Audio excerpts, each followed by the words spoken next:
Olá pessoal, tudo bem?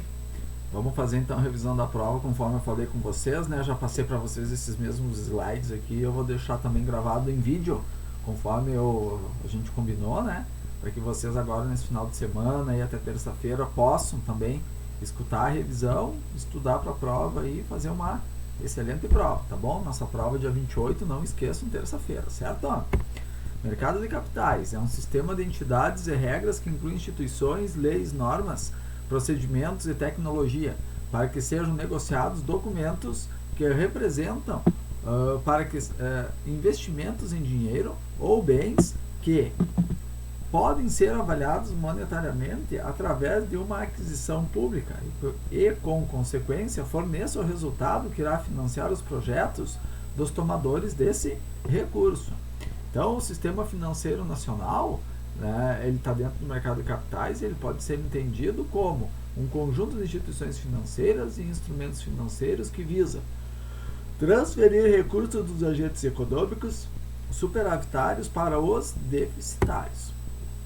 O subsistema normativo do sistema financeiro nacional, ele elabora normas para que o sistema funcione perfeitamente e garanta segurança às transações. O subsistema de intermediação, ele irá realizar as operações entre investidores e captadores. Existe um sistema que é formado pelo CMN, que é o Conselho Monetário Nacional, pelo Banco Central do Brasil, o Bacen, que é o nosso banco dos bancos, pela Comissão de Valores Mobiliários, CVM. Essas instituições que regem, controlam e fiscalizam os intermediários financeiros, certo? O Conselho Monetário Nacional, ele é composto pelo Ministro da Fazenda, que preside o Conselho, pelo Ministro do Planejamento, Orçamento e Gestão e pelo Presidente, claro que sim, do Banco Central. Seus objetivos: zelar pela adequada liquidez da economia, manter as reservas internacionais em níveis adequados, estimular a formação de poupança, zelar pela estabilidade e promover o permanente aperfeiçoamento do sistema financeiro. O Banco Central, o Bacen, nosso chamado Banco dos Bancos, porque é ele que rege todos os bancos e instituições financeiras no Brasil, né? Ele tem as seguintes funções, olha só: emitir moeda, papel e metálica, receber depósitos compulsórios e voluntários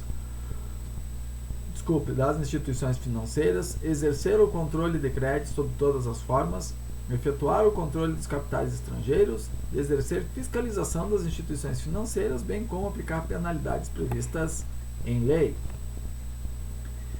Diante disso, a gente tem a chamada Bolsa de Valores, que a gente tanto ouviu falar e viu que essa semana, com todos esses acontecimentos que envolveu o nosso Brasil, a nossa Bolsa de Valores quase que teve que sofrer uma intervenção, pois ela estava mais de 9 pontos abaixo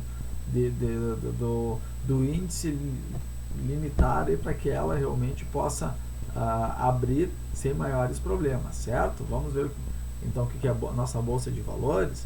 Bolsa de Mercadorias e Futuros. As bolsas de mercadorias e futuros são instituições privadas que têm por finalidade efetuar o registro, a compensação física e financeira das operações de derivativos. As bolsas de valores, assim como as bolsas de mercadorias, são instituições privadas, cujo objetivo é manter um local ou um sistema adequado à realização de operações de compra e venda de títulos e valores mobiliários. Títulos ou valores mobiliários são todos os documentos que representam dinheiro ou bens que o representam, adquiridos por investidores através de captação pública que ofereça recursos financeiros aos captadores de recursos financeiros. Títulos ou valores mobiliários são todos os documentos que representam dinheiro ou bens. Novamente, vamos frisar bem isso aí, né? Duplicou aqui, mas é importante a gente frisar bem. Adquiridos por investidores através de captação pública que ofereça recursos financeiros aos captadores de recursos financeiros. Ações. Ações nada mais são do que títulos de propriedade que representam parte do capital social da empresa que as emitiu. Desculpa, pessoal. Tipos de ações, elas podem ser ordinárias ou preferenciais, certo? Ações ordinárias, às vezes dá uma gasgueira aqui. São aquelas que dão direito ao voto nas assembleias. Atenção aos tipos de ações ordinárias. São aquelas que dão direito ao voto nas assembleias. E o poder de decisão do acionista se dará pelo número de ações que ele possuir. Na gestão das empresas de sociedades por ações, o poder maior é o da Assembleia dos Acionistas. E temos as ações preferenciais. Essa é a sua principal característica sobre as demais. Já está dizendo o nome preferencial, porque ela vai receber primeiro os dividendos, certo? Caso houver uma dissolução, claro, na sociedade. Entretanto, essas ações preferenciais, elas não dão direito ao voto do acionista na Assembleia da empresa, ou restringe o exercício desse direito, que é a grande diferença entre as ordinárias e as preferenciais. Certo, gente? Fizemos uma primeira revisãozinha da teleaula 1, vamos para a teleaula 2. O modelo KPM, modelo de precificação de ativos financeiros. Olha só. Modelo que o mercado financeiro utiliza para determinar uma taxa de retorno teórica, apropriada de um determinado ativo em relação a um portfólio de investimentos perfeitamente diversificados. Ele leva em consideração a sensibilidade de um ativo ao risco de mercado. Falamos em risco, o que é risco, gente? O risco é a incerteza da ocorrência de eventos futuros. Os investimentos no mercado futuro refletem decisões presentes que terão reflexos no futuro. O risco é parte integrante de investimentos. Investidores aplicam seu capital com a intenção de obter maiores remunerações a seus investimentos. Por isso, aceitam determinados riscos. Quanto maior o retorno esperado de um título, maior será sua exposição ao risco. O modelo KPM permite verificar se os riscos, não diminuídos com a diversificação de títulos de uma carteira, serão remunerados de forma justa ao risco exposto. Temos alguns tipos de risco, podemos dividir eles em dois, o sistemático e o não sistemático. O risco sistemático ele está ligado à economia, de um modelo geral, ou seja, a ocorrência de um evento depende de fatores que afetam a economia. O risco não sistemático, ele diz respeito ao ambiente interno da empresa, um grupo de empresas ou de um setor da economia, já está dizendo sistemático, então, depende só de fatores, ele é questão interna. O sistemático já depende de fatores que afetem a economia. Relação risco e retorno. Pois bem, vamos lá então.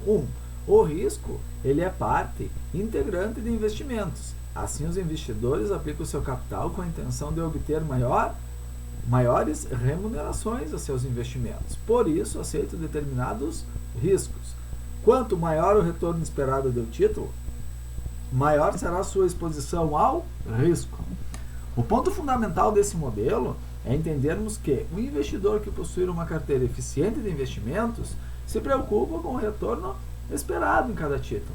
E com o risco do portfólio, portanto, é necessário medir a contribuição de um título no total do retorno esperado da carteira e conseguirmos tal medida pelo índice beta, certo? Então, nós vamos ver o coeficiente beta, que ele pode ser obtido pela seguinte fórmula que eu coloquei para vocês ali no slide, ó. Beta é igual RI menos RF dividido por RP menos RF. O que são esses RPs aí, esses RI, esses RFs aí? O B, então, da fórmula é o nosso coeficiente beta, né, que a gente está estudando aqui. O RI é nosso retorno médio da carteira analisada. O nosso RP é o retorno médio do mercado. E o nosso RF é a nossa taxa livre de risco. Certo?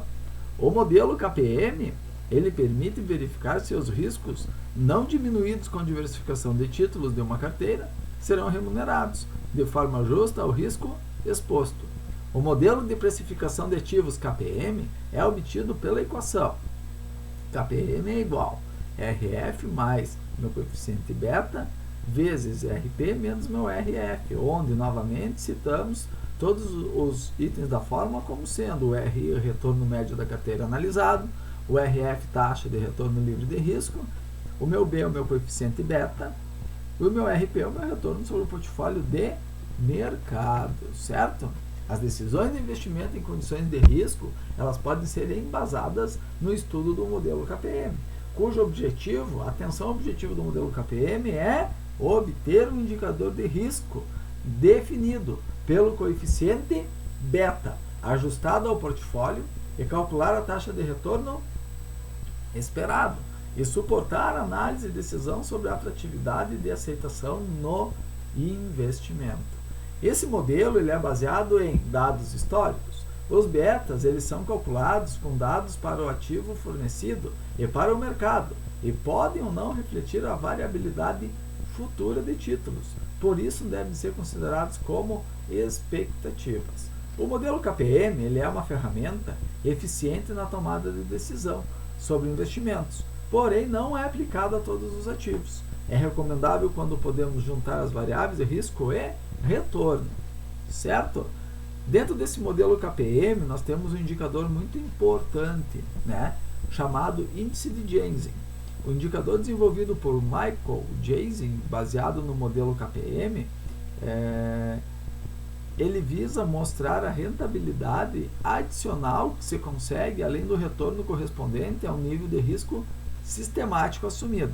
Esse indicador parte do princípio de que uma carteira de investimentos que apresentar índice alfa, o índice alfa, vamos ver o índice Jensen, maior que 0, apresenta um bom desempenho e indica que o administrador de tal portfólio faz uma gestão eficiente do fundo.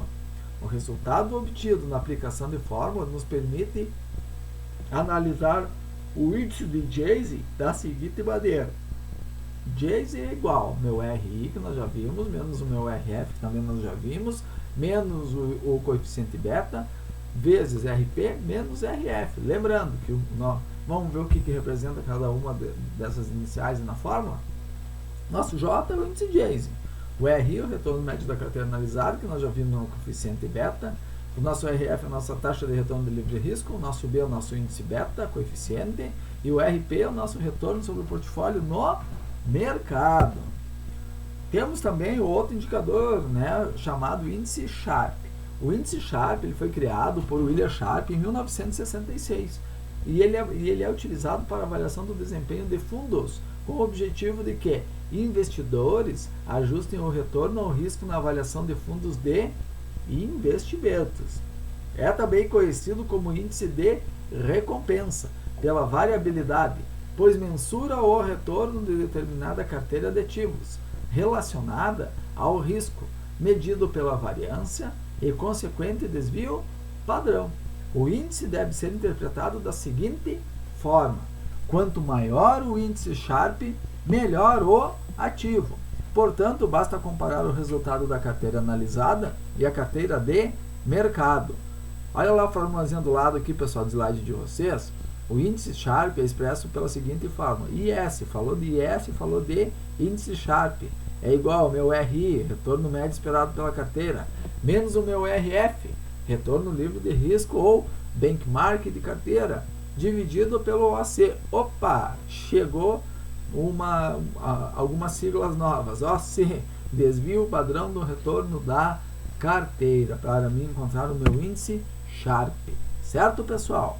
Intermediação financeira. Uma instituição financeira pode atuar como intermediadora de forma direta, através de bancos comerciais, ou de forma indireta, auxiliar, quando opera em nome de terceiros.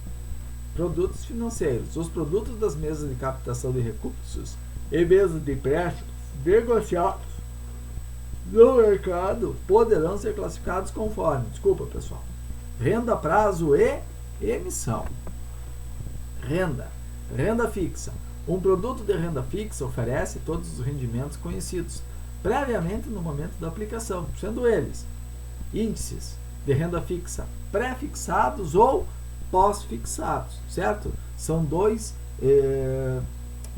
rendimentos que nós temos, então, para avaliar. Os pré-fixados é quando os juros totais já são definidos quando você fizer a assinatura do contrato, independentemente de alterações econômicas. Já o pós-fixado, somente uma parcela dos juros é definida no ato do contrato e o restante definido com base em um indexador acordado entre as partes. como índice de variação de preço, sendo os mais utilizados, o IGPM, INPC e a TR. Renda variável, né? Vimos a letra A, renda fixa, vamos ver a letra B, renda variável. Um título de renda variável é definido com base no desempenho apresentado pela organização emitente. São rendimentos geralmente dos títulos mobiliários, e tais valores não são conhecidos previamente, eles são estimados. Tratamos de tais assuntos nas sessões anteriores desta unidade. Sim, nós vamos conversar um pouco mais sobre renda variável. Prazos. Quanto aos prazos, os produtos das mesas de operações, eles podem ser classificados em definidos, prazos fixos ou indeterminados. Os títulos com prazos definidos, eles podem ser de curto, médio e longo prazo. Natureza. Quanto à natureza de emissão, poderão ser públicos, emitidos pelo governo, ou privados, emitidos por instituições privadas, sempre autorizadas pelo Banco Central ou pelo Conselho de Valores Mobiliários, a nossa CVM. Certo, pessoal? Revisãozinha, chegamos ao final da revisão da aula 2, vamos entrar na revisão da aula 3, certo? Mercado de câmbio, operações de intermediação e captação externa. Define-se mercado de câmbio como aquele que envolve a negociação de moeda estrangeira entre pessoas interessadas em comprar e vender. No Brasil, esse mercado não pode ser praticado livremente. Ele deve ser conduzido por instituição para intermediar as operações. De acordo com o Banco Central, órgão do balizador do mercado de câmbio, os participantes são os seguintes: bancos, em geral, exceto os de investimento. Todas as operações previstas no mercado serão detalhadas adiante, certo? Então, bancos em geral, exceto os de investimentos. Esses não podem, então, fazer a intermediação do mercado de câmbio. Operação no mercado de câmbio. O mercado de câmbio negocia moedas estrangeiras, sendo que suas operações básicas são conversões, trocas de moeda de um país por moeda de outro. O participante poderá realizar operações de compra, recebimento de moeda estrangeira contra entrega de moeda nacional. Poderá realizar uma operação de venda, contrário da compra, troca de moeda nacional por estrangeira. Ou ainda uma operação de arbitragem, que é a entrega de moeda estrangeira e recebimento de outra moeda estrangeira.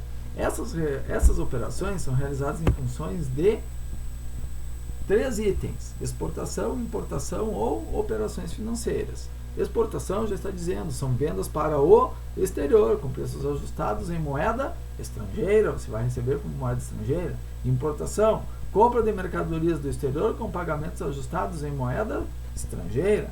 Operações financeiras, entradas de dinheiro vindas do exterior em função de empréstimos, financiamentos ou investimentos no país. Classificação das operações de câmbio. As trocas no mercado de câmbio são classificadas em câmbio sacado e câmbio manual. As trocas no mercado, então, são classificadas em câmbio manual, referindo-se às operações de trocas que envolvem compra e venda de moedas em espécie. Exemplo, quando um turista vai viajar. Também pode ser classificadas como câmbio sacado, quando a troca é realizada em função de um documento que representa a moeda. Exemplo, letras de câmbio, cheques internacionais ou títulos referentes à comercialização de bens ou serviços. Intermediadores nas operações de câmbio. Vamos ver então. Segundo o Pinheiro 2014, está lá no livro didático de vocês, para que as operações em moedas estrangeiras ocorram em ambiente seguro, conforme já dissemos, há necessidade de intermediadores financeiros, sendo que no Brasil estão autorizados a operar no mercado de câmbio. Quem? Os bancos, em geral, exceto os de desenvolvimento, em todas as operações de mercado. Os bancos de desenvolvimento e caixas econômicas, em operações específicas autorizadas pelo Banco Central. Sociedades de crédito, financiamento e investimento, sociedades corretoras de câmbio, sociedades corretoras ou distribuidoras de títulos e valores mobiliários, em compra ou venda de moeda estrangeira, em cheques vinculados a transações unilaterais, operações de câmbio manual, cheques de viagem, exportação e importação, operações do mercado interbancário regulamentadas pelo Banco Central, certo? agências de turismo em troca de moedas, dinheiro ou cheques relativos a viagens internacionais para os turistas, né? Meios de hospedagens de turismo, troca de moeda estrangeira em espécie ou cheques relativos a turismo no país. Podemos citar como exemplos hotéis e pousadas que trocam moeda estrangeira por reais para seus hóspedes. Certo, pessoal? Vamos falar um pouquinho agora, a gente sempre ouviu falar da questão da taxa de câmbio, e a taxa de câmbio, por exemplo, a gente viu implodir um problema econômico no Brasil essa semana em virtude da troca constante aí dos ministérios aí governamentais, onde a taxa de câmbio, nosso dólar, ele subiu a mais de R$5 alto, né? Então, taxa de câmbio, vamos ver o que é a relação de valor entre duas moedas. Teoricamente, pode-se dizer que no mercado cambial brasileiro, a taxa de câmbio ela é livre. Teoricamente, usamos essa palavra porque dizer que a taxa cambial brasileira é livre não corresponde à realidade. Na verdade, o governo, através do CMN, Conselho Monetário Nacional, e do Banco Central, intervém para conter e regular as forças de mercado e assim garantir uma política monetária e cambial desejável naquele momento. Segundo o Banco Central do Brasil, temos alguns tipos de câmbio então determinado pelo Banco Central do Brasil. Câmbio turismo. O câmbio turismo ou dólar turismo são utilizados comumente para classificar as operações relativas à compra e venda de moeda para viagens internacionais, geralmente em espécie. O câmbio comercial. As expressões câmbio comercial ou dólar comercial são usadas para as demais operações realizadas no mercado de câmbio, tais como exportação, importação, transferências financeiras, etc. E o câmbio paralelo. Quanto ao mercado paralelo, já está dizendo o nome, trata-se de mercado ilegal, à margem da legislação e regulamentação vigentes, sujeitando seus participantes a sanções cabíveis. Processo de abertura de capital, IPO e custos de IPO. IPO, então, gente, nada mais é do que a sigla Processo de Abertura de Capital de uma empresa, certo? Pelas referências bibliográficas das aulas de vocês, lá no livro de vocês, o autor Pinheiro, ele diz que as captações de recursos financeiros no mercado de capitais podem se dar por 3 mercados diferentes. Olha só, mercado da dívida, que são através de debêntures, mercado de equity, por IPO, abertura de capital, ou follow, que é oferta pública subsequente.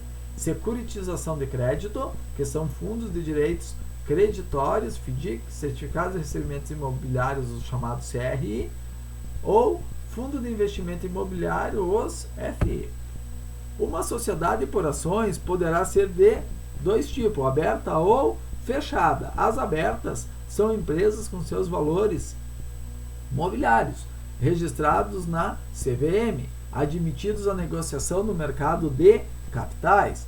Já as fechadas possuem valores mobiliários não autorizados a serem negociados no momento de valores negociados no mercado, de valores mobiliários. Portanto, seus títulos são negociados apenas por seus acionistas e não pelo público em geral. O processo de abertura de capital, IPO, de uma empresa requer o pedido de registro da empresa como companhia aberta na Comissão de Valores Mobiliários, CVM. Ao mesmo tempo, deve-se solicitar o pedido e a autorização para negociar suas ações no mercado de capitais. Deverá solicitar também a distribuição de novos valores mobiliários através de subscrição pública, o underwriting. O processo de abertura de capital pode acontecer nos 2 mercados, né? Primário ou secundário. No primário, ocorrerá a negociação entre a empresa captadora, vendedora e investidores, compradores. Portanto, o dinheiro da negociação irá para o caixa da empresa.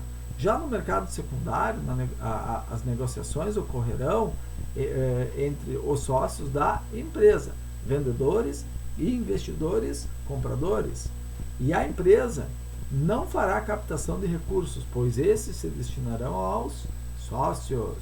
Vamos deixar claro que o processo de IPO, abertura de capital de uma empresa, emissão de títulos novos no mercado ocorre apenas no mercado primário. Então, ou seja, ocorrerá sempre que a negociação entre a empresa captadora, vendedora, e investidores compradores, portanto, o dinheiro da negociação irá para o caixa da empresa.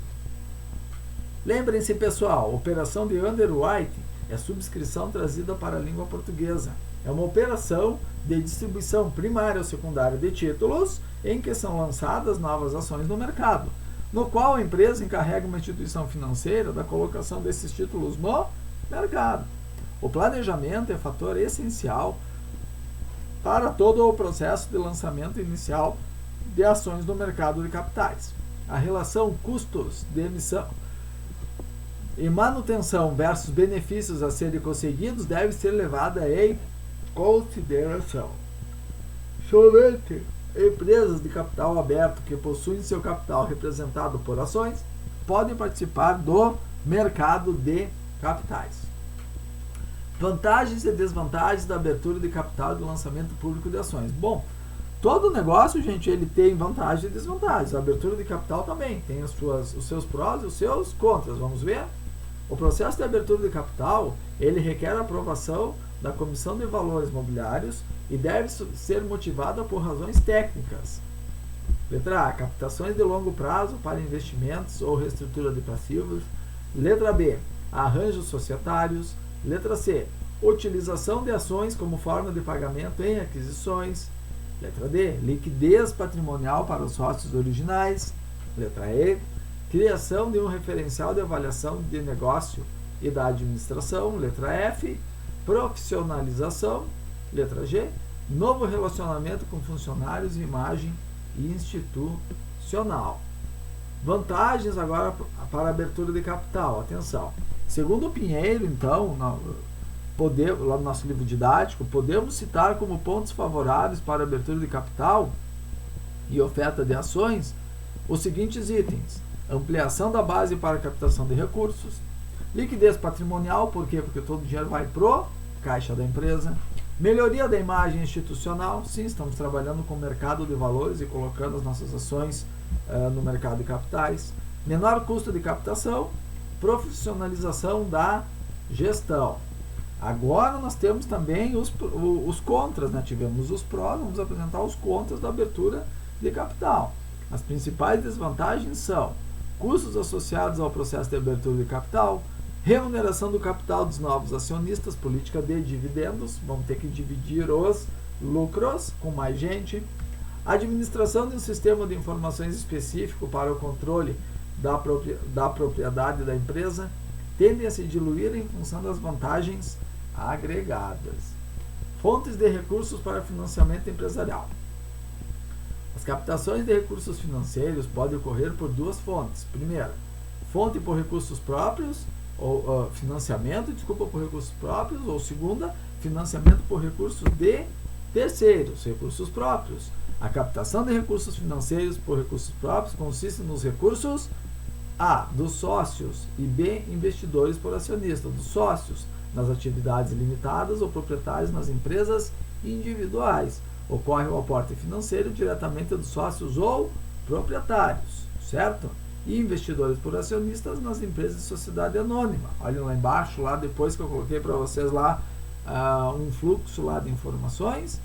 Empresa captadora emite novas ações, que passa para a instituição financeira intermediária a operação, faz a colocação dos títulos no mercado primário e após a liquidação, o recurso financeiro que vai chegar à empresa, certo? E temos então a questão dos recursos de terceiros. Esses recursos eles são obtidos normalmente junto às instituições bancárias e não bancárias. Assim sendo, podemos apresentar os seguintes exemplos. O sistema BNDES oferece linhas de crédito de longo prazo para investimentos em máquinas, imóveis, equipamentos, instalações e outros ativos de capital fixo, com custos financeiros menores que o mercado bancário. Pinheiro 2011 complementa os conteúdos já expostos e cita que as principais modalidades de crédito de longo prazo utilizadas no Brasil e disponíveis às empresas no mercado de capitais são, olha lá, empréstimos e financiamentos, repasse de recursos internos, repasse de recursos externos, arrendamento mercantil, subscrição de debêntures. Certo, gente? Tomar um fôlego aqui, chegamos ao final da aula 3, então. Vamos passar para a aula 4, ali narrar para vocês mais um pouquinho da aula 4. Não esqueça que vocês têm essa mesma revisão em slides para ir acompanhando, né? E mais essa outra opção aqui para que a gente faça uma prova nota 10, dia 28, aí, terça-feira, tá bom?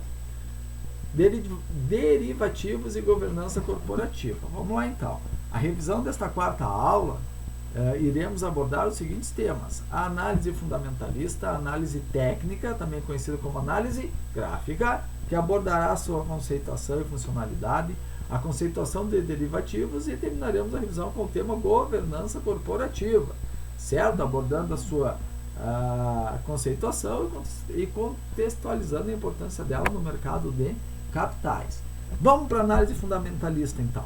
Podemos conceituar a análise fundamentalista, segundo Pinheiro, como sendo o estudo de toda a informação disponível no mercado sobre determinada empresa, com a finalidade de obter seu verdadeiro valor e formular uma recomendação sobre compra ou venda. O objetivo principal da análise fundamentalista é avaliar o comportamento da empresa para determinar seu valor. Essa análise parte do princípio que as ações possuem valor intrínseco e que se relaciona diretamente à performance da empresa emissora e com a situação geral da economia. Podemos afirmar que a análise fundamentalista estuda os valores fundamentalistas, ou seja, os fatores que explicam esse valor intrínseco. O setor que a empresa atua e, em segundo plano, estuda também fatores de mercado como preço e volume.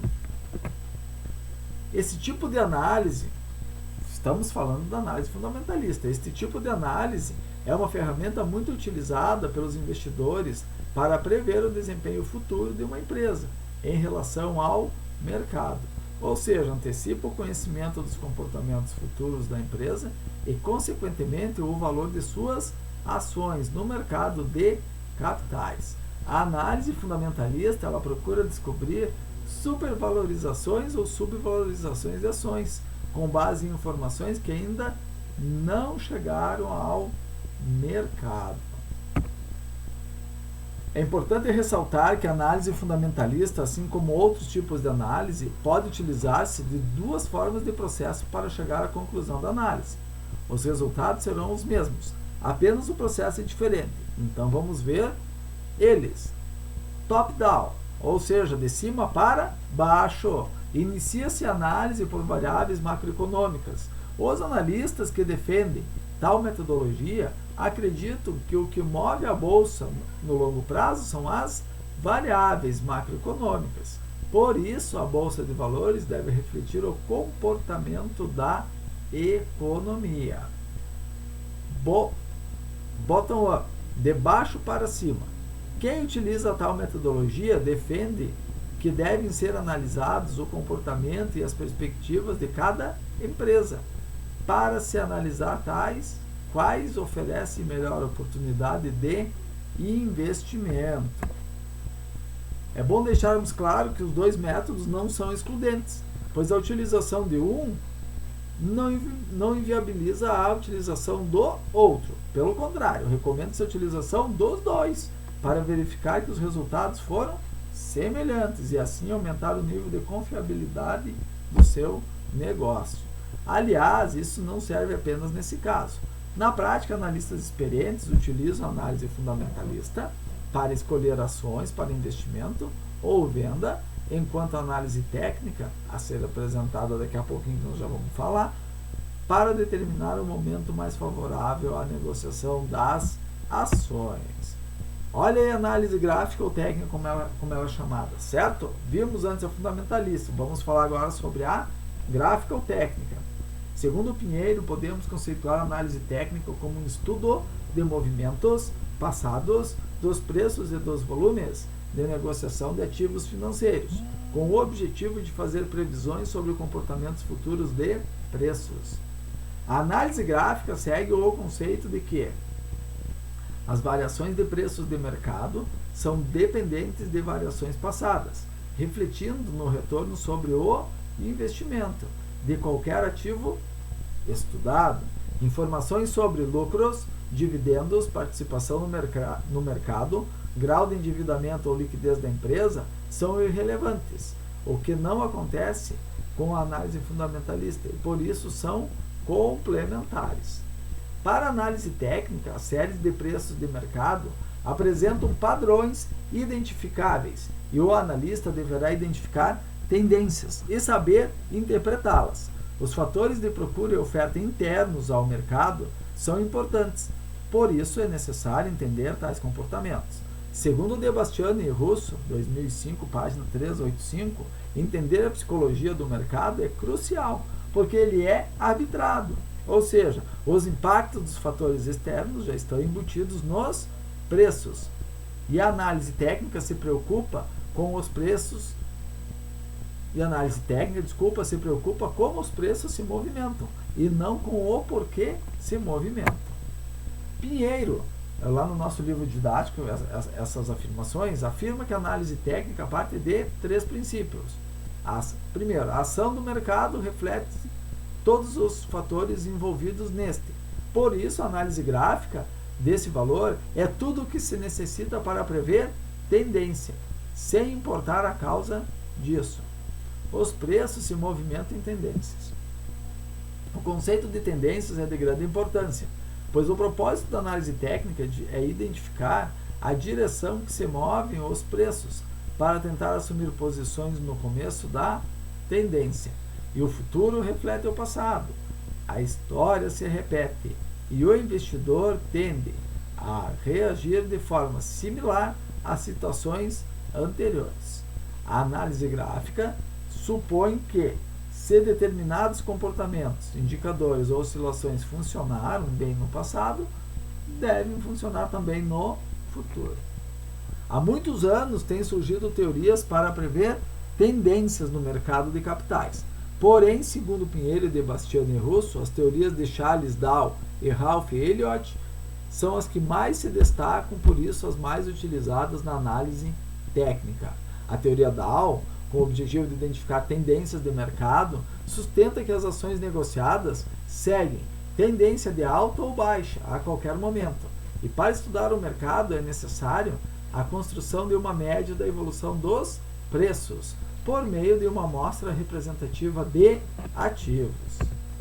A teoria de Elliott, criada em 1939, é uma das principais ferramentas para localizar e antecipar fases de ciclo nas bolsas de valores.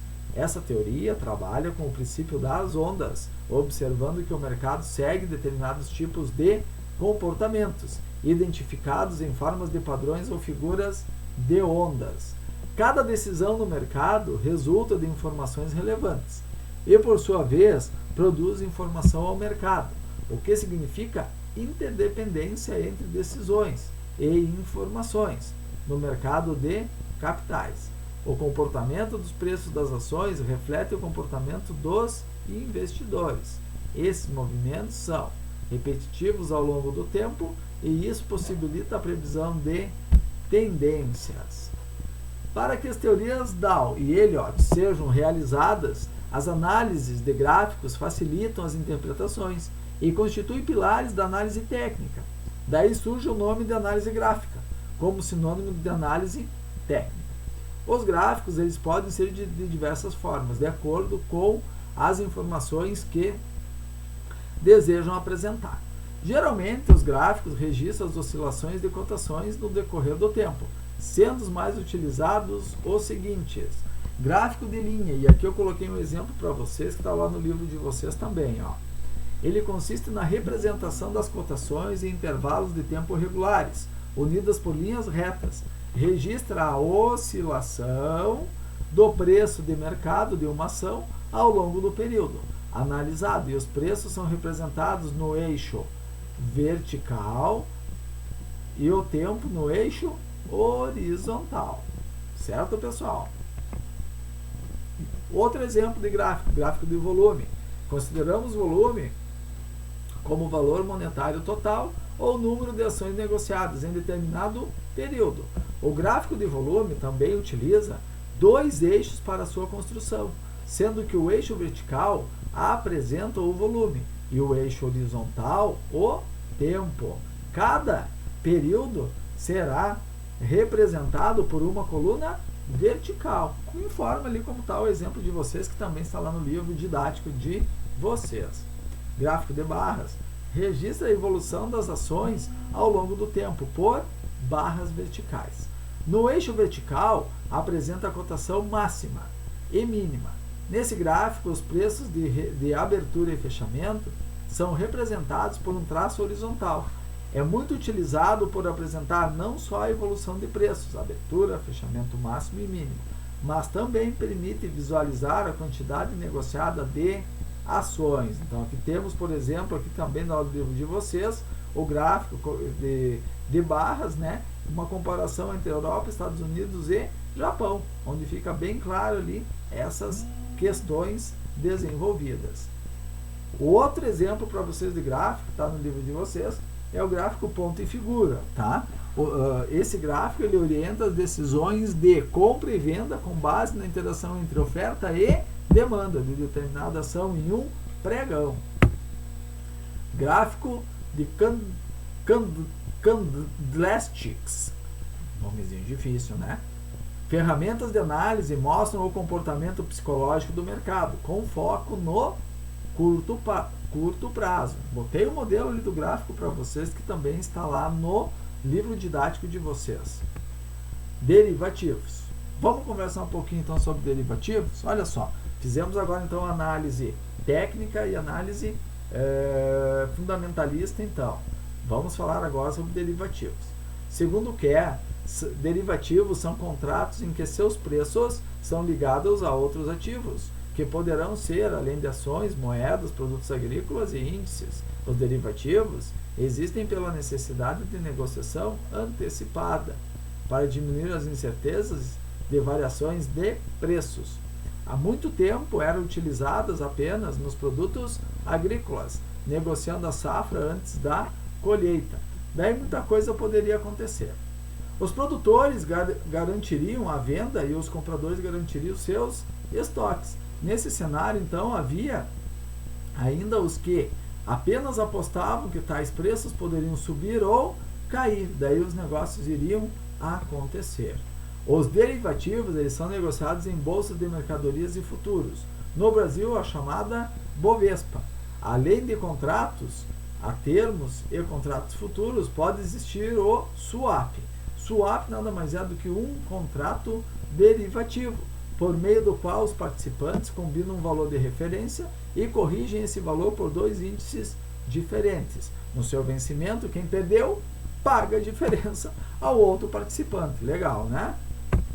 Lembre-se, pessoal, instrumentos derivativos podem ser utilizados tanto para a alavancagem financeira da empresa, como para a gestão de riscos, minimizando-os e os conhecendo. Operações com derivativos são de alto risco. Podem haver altos ganhos, no entanto, poderão ocorrer grandes perdas.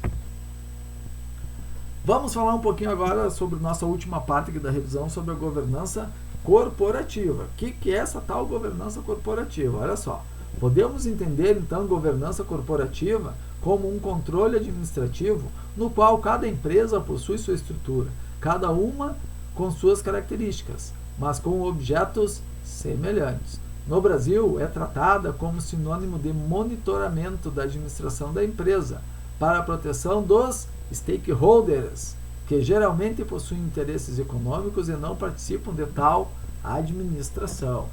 No Brasil, a atenção às práticas de governança corporativa e maior necessidade de transparência nas informações.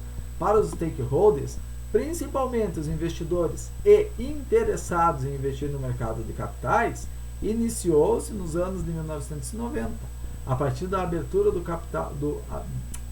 partir da abertura comercial. O nosso mercado financeiro estava desestruturado. Várias instituições em situações de insolvência e várias empresas com interesse em abrir seu capital e ofertar publicamente suas ações. Nota-se que, a partir daí, Os órgãos normatizadores deram maior atenção na divulgação de informações ao público, a fim de diminuir informações inadequadas, ou seja, não confiáveis ou atrasadas.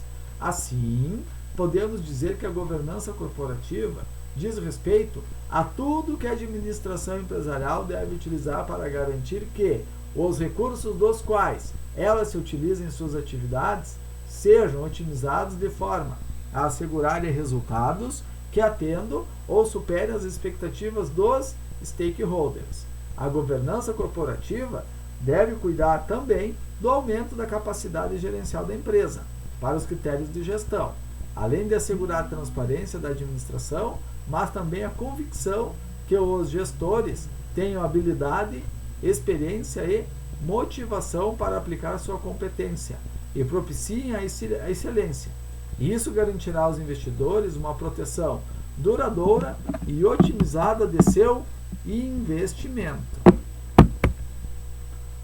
Certo, pessoal? Chegamos ao final então da nossa revisão aí, nessa mega revisão aí, né?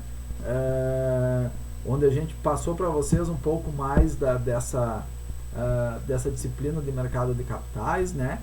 Deixo aqui o lembrete aqui muito importante para vocês, aqui ó, o gênio da lâmpada aqui está falando, é preciso estudar muito para saber um pouco lá na prova, né? Não, se a gente estudar muito mais com as revisões que a gente fez, mais com as aulas atividades, tenho certeza que vocês vão fazer uma excelente prova. Fica o recado aqui, gente, faça uma prova dia 28, inicia a partir da meia-noite e 1 do dia 28 até as 23 horas e 59 minutos. Então vocês têm 24 horas para fazer a prova. Muita calma, muita tranquilidade, certo? Esqueceu alguma coisinha, de repente fez uma questão ou outra, desliga um pouco, sai, volta depois, muita calma para fazer. Voltar em pensamento com vocês, voltar no WhatsApp com vocês, ali precisarem ali da gente, ali alguma dificuldade para acessar a prova digital, estarei ali, é só chamar na terça-feira o dia todo com vocês. Tá bom, gente? Desejo para vocês então uma boa sorte na prova e até o nosso próximo encontro.